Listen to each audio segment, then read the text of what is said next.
Bismillahirrahmanirrahim. Assalamualaikum warahmatullahi wabarakatuh. Alhamdulillahirrabbilalamin. Allahumma salli ala Sayyidina Muhammadin wa ala alihi wa sahbihi wa salim ajmain. Alhamdulillah, kami dari Yayasan Rubatul Khairat Kota Ternate di bawah pimpinan Al-Habib Abdurrahman bin Kamil As-Sagaf. Sementara ini kami lagi membangun gedung pondok pesantren Rubatul Khairat Madrasah Al-Ulya yang sementara dibangun, ya. Gedung lantai 3. Kami sangat membutuhkan dana infak dan sedekah dari jamaah bapak-bapak dan ibu-ibu. Bagi yang mau berinfak untuk melanjutkan pembangunan gedung pondok pesantren, bisa ditransfer di rekening Bank Syariah Indonesia atas nama Yayasan Rubatul Khairat. Nomor rekening 72356395526. Terima kasih.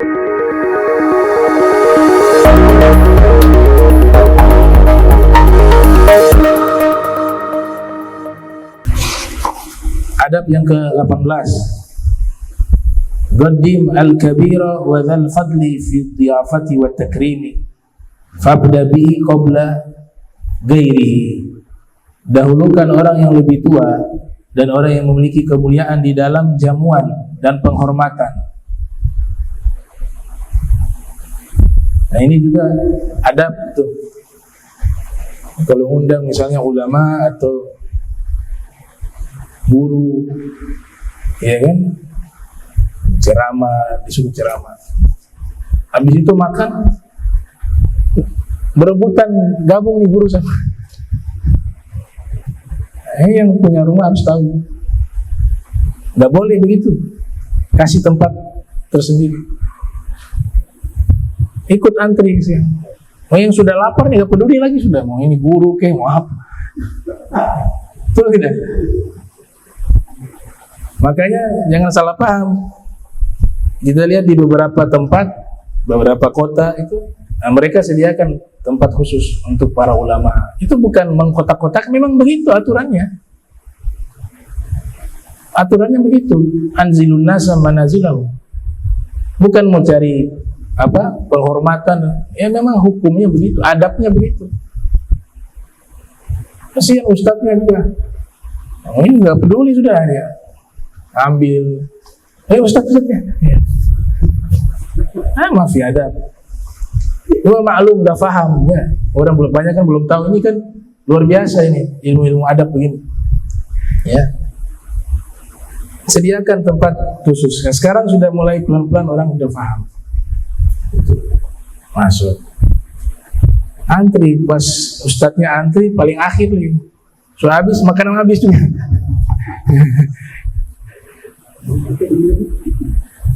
Ada yang lucu juga tuh, undang, ya, diundang ponakannya sudah jadi ustadz, ya, udah ceramah, diundang di acara. Ini pangkatnya bibi, ya, bibi atau paman lah. Datang, ustadz ini mau ceramah. Ya, ketika kita undang dia sebagai penceramah, jangan lihat dia ponakan. Jangan lihat dia ini, anak masih muda. Kayak kemarin kejadian itu kan, ya, Ustaz Sukri cerita. Ini sudah jadi tokoh, kemudian balik ke kampung halaman, sudah jadi dai. Kampung halaman di mana dulu masih kecil, tumbuh di situ, tinggal di situ. Waktu dia mau dia ceramah, ada yang nyeletuk, dia jadi penceramah. Dulu dia pencuri tope.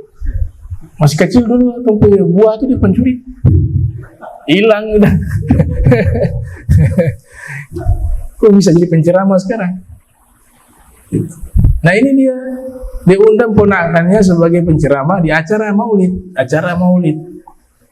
Dia panggilnya nama di depan orang banyak. Ya fulan, gitu. Misalnya namanya siapa deh? Rashid. Ceramah Rashid. Oh, Rashid secara enak sudah menceramah. Mafi adab. Hatta sudah tua, mafi adab. Bukan tempatnya itu. Kamu undang dia sebagai penceramah, yang dia wakilkan di sini Islam, bukan dia sebagai ponakan. Adab. Nah, ada orang juga adab harus dua sisi. Ini yang tadi salah orang ini, ya, bibinya, ya, mengundang ceramah, tapi gak menghormati ponakannya sebagai penceramah, panggil nama, kadang-kadang sengaja. Muridnya saya ponakan nih, dia ustadz kayak mau apa ya, saya ponakan, tetap saya di atas. Begitu bahasa hatinya. Itu orang yang hatinya masih belum bersih. Dan ini menunjukkan betapa tidak fahamnya adab. Mau dia kaya, mau dia sekolah S3, masih nol dalam pandangan agama. Saya panggil adik saya dengan penghormatan. Dia sudah jadi guru, Al-Habib, Al-Ustadz. Adik. Saya punya guru-guru begitu. Al-Habib Umar belum pernah mengatakan ini murid saya, ini murid saya. Habib Umar. Ini Masya Allah ulama Al-Habib, ad-da'i ilallah, kadang diberikan julukan kepada murid Sultanul Qulub misalnya, Habib Munzir Al-Musawa. Itu Habib Umar yang kasih gelar tuh, rajanya hati. Nah, karena faham adab. Nah, di sisi yang kedua, orang yang sudah punya ilmu, sudah diberikan kemuliaan oleh Allah ilmu, kemudian dihormati oleh orang banyak, ketemu orang yang memang tidak kenal dia, kemudian memanggil namanya, jangan marah. Kamu hati masih gila hormat. Panggil nama merajuk. Harus panggil dengan Profesor Doktor, Al-Allamah, ya, Al-Mukarram. Kan tidak semua orang kenal. Tidak semua orang yang kamu ketemu itu bisa memuliakan kamu. Makanya orang yang hatinya bersih gak ada pengaruh mau manggil nama. Untuk dia itu adabnya, adab hati. Jangan marah, jangan tersinggung. Untuk adab yang kedua, orang yang ini, yang sudah tahu dia posisinya sebagai da'i, sebagai ulama, kok kamu merendahkan dia dengan panggilan-panggilan yang merendahkan. Itu tidak menggunakan gelar pada orang yang dimuliakan, itu merendahkan. Jadi dua sisi biar adil, ya kan? Itu manggil di depan orang banyak begitu dengan nama, pakai mic lagi, ya. Rashid ceramah Rashid. Kalau biasa kita manggil penghormatan, oh ini ada-i, ada al-ustadz, minimal begitu. Maksudnya menempatkan pada tempatnya. Mungkin kalau di tempat di rumah, bukan di acara-acara ceramah atau bukan di depan orang banyak, gak masalah. Tapi ketika sudah diundang untuk berceramah, kita posisikan dia sebagai da'i, begitu. Karena orang ini curhat ke saya begitu. Ya, saya kasih keterangan sama kayak tadi. Ya, antum gak usah sedih, gak usah. Gak apa-apa itu. Ya, tamu yang ini juga dia belum paham adab, mungkin dia belum tahu dan seterusnya. Jadi adab ini gampang-gampang susah. Kita harus tahu ilmunya. Kemudian masalah adab berkaitan dengan masalah hati. Orang kalau hatinya sudah bersih, otomatis adab itu akan terlahir dengan sendirinya. Tapi sekali lagi saya katakan bahwa kita juga butuh keterangan ilmu, karena ada adab-adab yang memang tidak terjangkau dengan fatwa hati. Kita butuh juga keterangan. Seperti tadi, jalan posisi kanan, ya kan? Itu kan keterangan dari para ulama. Kita jalan dengan orang yang kita muliakan, posisi kita di kanan.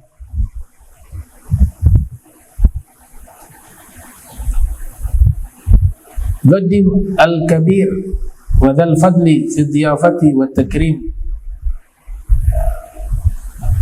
Utamakan orang yang lebih tua, yang mulia dalam menjamu mereka dan memuliakan mereka. Ini Jadi jangan tamu ini yang makan duluan. Ngasih nih orang-orang mulia ini, mereka terlebih dahulu makan.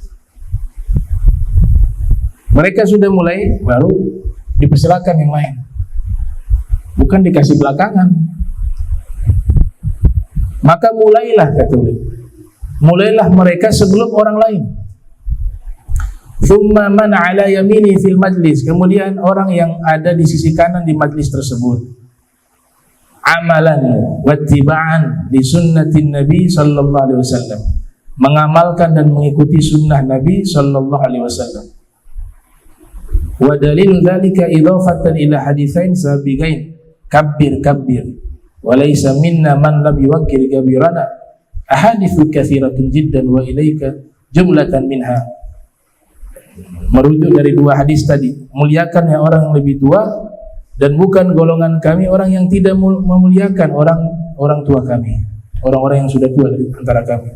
Dan hadis semacam ini jumlahnya sangat banyak dan kami berikan kepadamu beberapa kalimat saja, beberapa paragraf tentang riwayat-riwayat tersebut.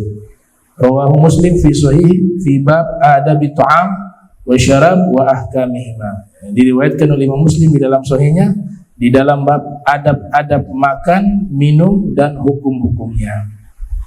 Dari Hudzaifah, an Hudzaifah ibn al-Yaman radhiyallahu anhu qala kunna idza du'ina ma'a Rasulillah sallallahu alaihi wasallam ila ta'am lam nadha' aydiyana hatta yabda'a Rasulullah sallallahu alaihi wasallam fayadha'a yadah. Sahabat bernama Sayyiduna Hudzaifah mengatakan kami ketika diundang dalam acara bersama Rasul sallallahu alaihi wasallam, acara undangan makan ya, ila ta'am, kami tidak pernah terlebih dahulu makan, meletakkan tangan di makanan, kami tidak lakukan terlebih dahulu hingga yang memulai Rasul sallallahu alaihi wasallam. Jadi Nabi yang pertama mulai makan baru makan. Tadi yang saya katakan, ngasih orang-orang yang mulia itu mereka terlebih dahulu makan. Mereka sudah makan baru kita makan. Bukan kita gegarus duluan, makan duluan, sudah habis baru yang orang mulia.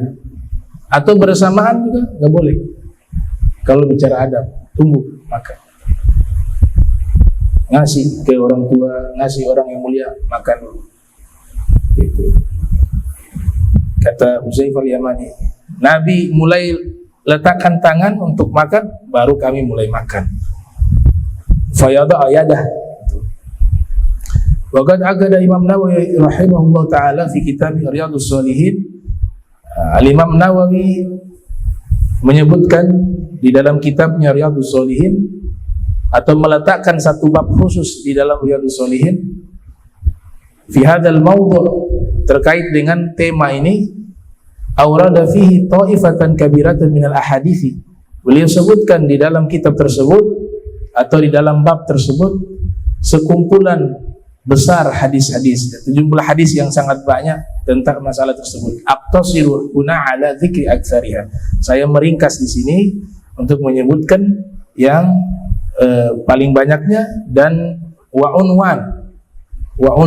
anwanahu dan judulnya dengan perkataan beliau babu tauqiril ulama wal kibar wa ahlil fadl wa taqdimi ala ghairihim. Bab memuliakan para ulama, orang-orang yang sudah tua, orang-orang yang mulia dan mendahulukan mereka atas orang lain selain mereka. Wa raf'i majalisihim wa izhari martabatihim, dan mengangkat majlis mereka dan menampakkan kedudukan mereka, martabatihim. Ini bab yang dibuat oleh Imam Nawawi dalam kitab Riyadhus Shalihin. Disuruh memuliakan, kemudian mendahulukan mereka, mengangkat raf'il majalisi, majlis mereka, dan menampakkan kedudukan mereka.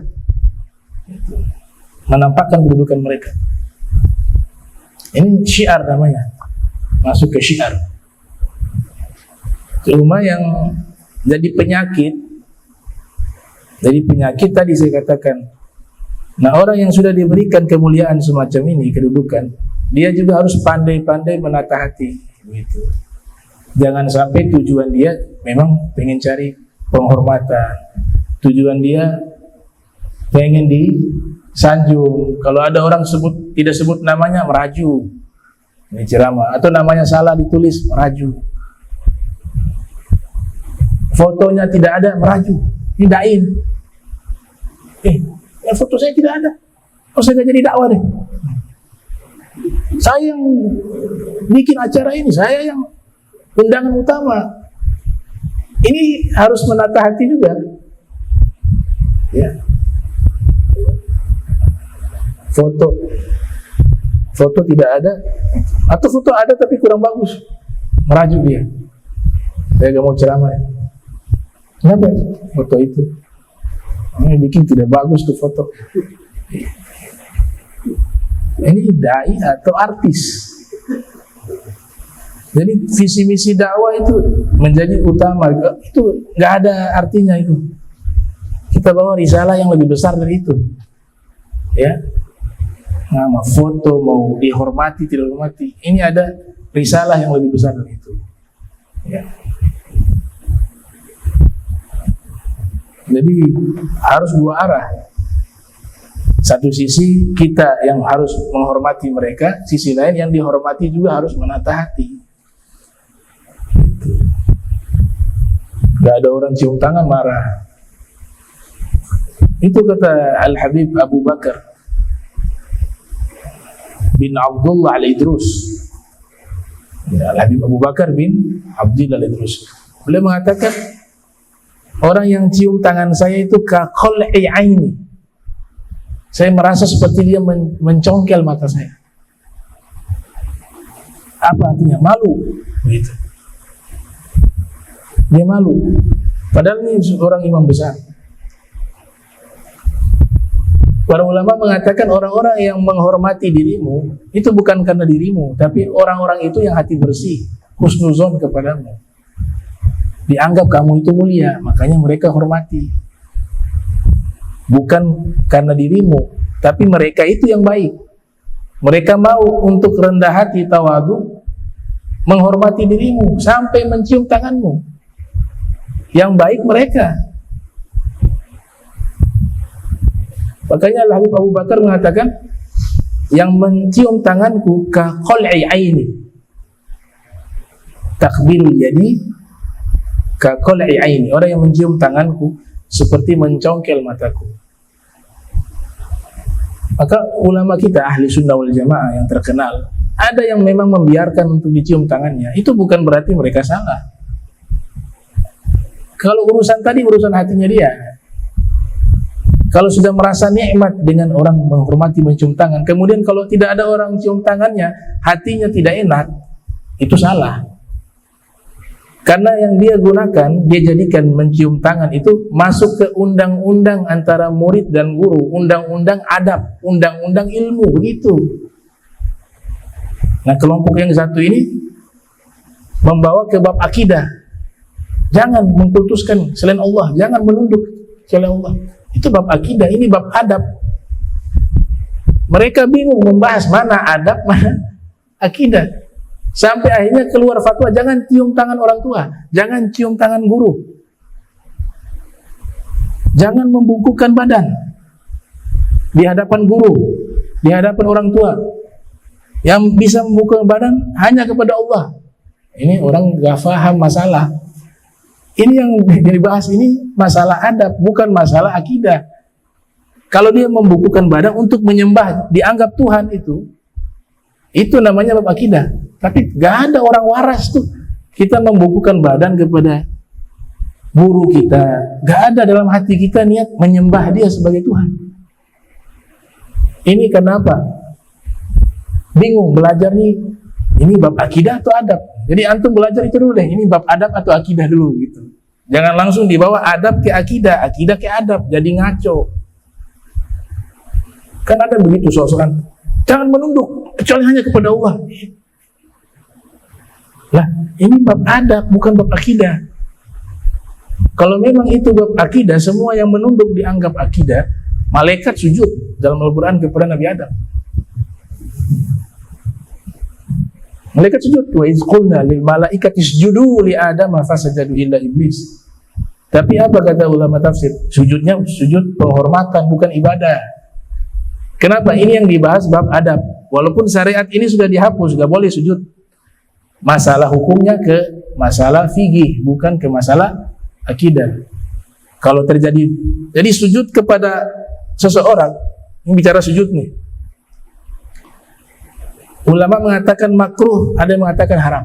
Kok bisa ada makruh, ada haram? Kata Ibn Hajar Haytami, kalau dia sujud dengan niat ini orang yang dikultuskan sampai dianggap sebagai apa? Sebagai Tuhan. Haram. Kalau sujud penghormatan, ada yang mengatakan makruh. Haram karena jadi bab akidah tadi. Makruh karena apa? Kalau itu penghormatan memunculkan fitnah, jadi haram. Walaupun tidak niat sebagai Tuhan. Kalau tidak ada fitnah, makruh. Itu sudah diterangkan oleh para fuqaha. Nabi Yusuf punya saudara-saudara, kan dalam Al-Quran sujud penghormatan. Nah, jadi membawa masalah harus tahu masalahnya dulu. Jangan langsung keluarkan hukum. Ini lagi bahas apa ini? Ya, oh lagi bahas masalah adab. Oh adab. Ini apa? Akidah. Itu dua hal yang berbeda. Nah, jadi kalau ada ulama-ulama dari golongan ahli sunnah wal jamaah itu, ada yang memang biarkan dicium tangannya. Seperti Abu Yazid Muhammad bin Alwi al-Maliki, itu dicium,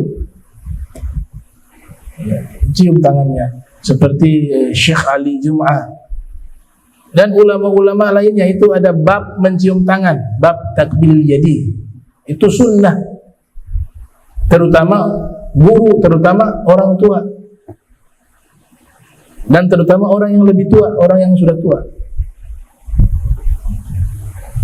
Tapi ada ulama kita juga gak mau dicium tangan, seperti Dr. Said Ramdan Al-Buti, gak mau tangannya dicium, merasa saya gak pantas. Dua-duanya benar. Jadi dia masuk ke dalam masalah adab itu, masalah adab, bukan di dalam masalah akidah. Kalau Allah Ta'ala qul hal yastawi alladhina ya'lamuna walladhina la ya'lamun innama yatadhakkaru ulul albab. Allah Subhanahu wa Ta'ala berfirman, katakanlah, ini hal laisa istifham tapi hal ingkari, pengingkaran, tidaklah sama itu. Tidaklah sama orang yang berilmu dengan orang yang tidak berilmu.